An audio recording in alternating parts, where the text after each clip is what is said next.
1520, and here we are with a slightly different looking map. This is the hand-drawn map mod still, but we're using one of the latest patches, which has implemented a little thing here on the world map that shows the name of the countries printed on there. It was made for Victoria 2, but it's been in EU3 for a little while now. And it makes it a little easier to see at a glance what all the countries are. Now we know that this thing's Bavaria, this thing's Bohemia. It's always hard to tell the difference there. It's not perfect. For instance, you might notice that France is very small because of the way it's broken up right now, so it's a little hard to tell. Normally a larger country like Spain will have a much larger name, so you know that they're more important. We're back here in England, and as I've kind of gone over most of the things that we need to do here, I do want to just discuss a few things that I haven't gotten to yet. First of all, of course, we have our various advisors, or little guys here that can do things, and we've looked at what some of them can do, but we haven't really looked at them in any detail.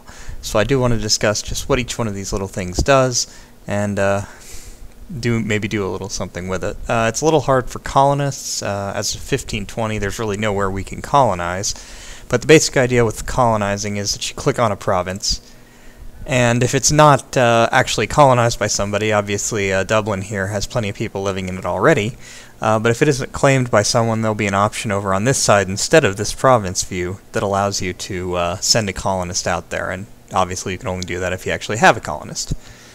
But what I wanted to discuss mostly was merchants, so let's take a look at that. To use merchants, of course, we need to trade, and trade is mostly controlled through centers of trade. Centers of trade are basically places where everything is traded together, so it's one single province where everything gets traded.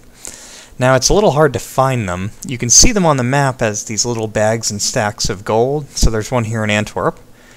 There's another here in Paris. And there's others all around, but it's a little hard to tell, so what we're going to do is go to the trade map mode, and this makes it a little easier to locate where everything is.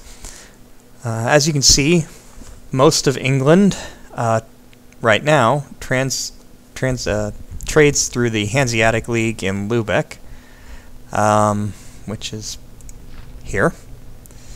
So the province of Lubeck over here is where we're trading with, and we might be preferentially trading somewhere else if we weren't in the trade league of the Hanseatic League. These bars mean that we're in their league, so we tend to prefer trading with them. That's one of the benefits if you're a merchant republic, is you can get people to join your league and trade with you instead of wherever would be more regionally correct.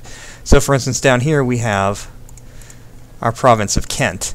Kent trades through Antwerp, even though most of our provinces trade through Lubeck. And that's mostly because it's so geographically close that the preference for the trade league doesn't override it. So the goods that are produced in Kent, this grain, go to Antwerp, but all the goods that are produced everywhere else in England are going here to Lubeck.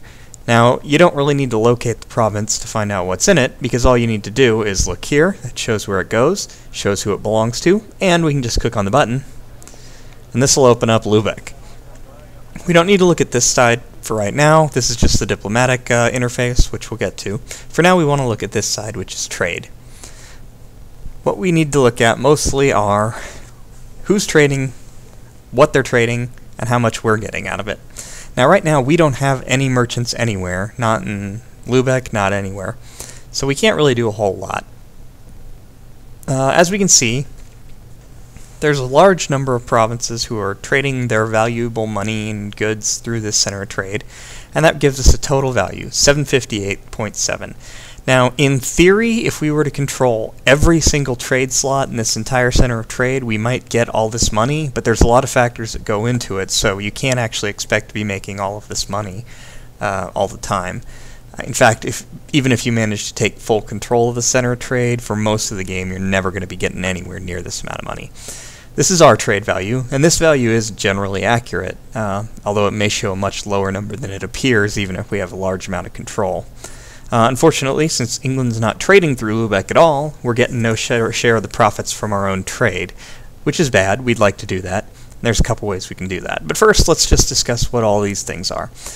Every center of trade has 5 levels and a special 6th level called a monopoly, which kind of shows what that is there. The first level has a large number of slots in it, and each successive level has fewer, but actually there's a fixed number of slots, and only so many merchants can actually be in Center of Trade at a given time. The reason why this bar is smaller is because the 5 means that each country up here has 5 merchants in there. Obviously nobody right now has 5 merchants in there. Everybody who's trading in here only has a single merchant. And most of the slots are indeed full. As you can see, there's 0 free slots. That means that every single slot that could be filled by a merchant is filled by a merchant, but no nation in here has more than 1. So, what do we do to actually get our merchants in here and get our share of the trade? Well, what we can do is we can either click this button that allows us to send a merchant, or we can click on this bar, which turns it to red, then yellow, then green, or off, and that just sends out merchants automatically when we have the merchants and the money to do it. There are advantages to both methods. The main issue is how this actually works. So I'm going to just quickly show what happens if we try to send a merchant. So I'm going to click this button. We've got a merchant coming. He'll arrive on the 1st of February, 1520, and as we can see here, he's got a 74% chance of being successful. Now, what being successful means is a little tricky. So what I'm going to do is I'm going to turn the speed up, and I'm going to go through to February 1st, and we're going to see what happens at that time when our merchant arrives.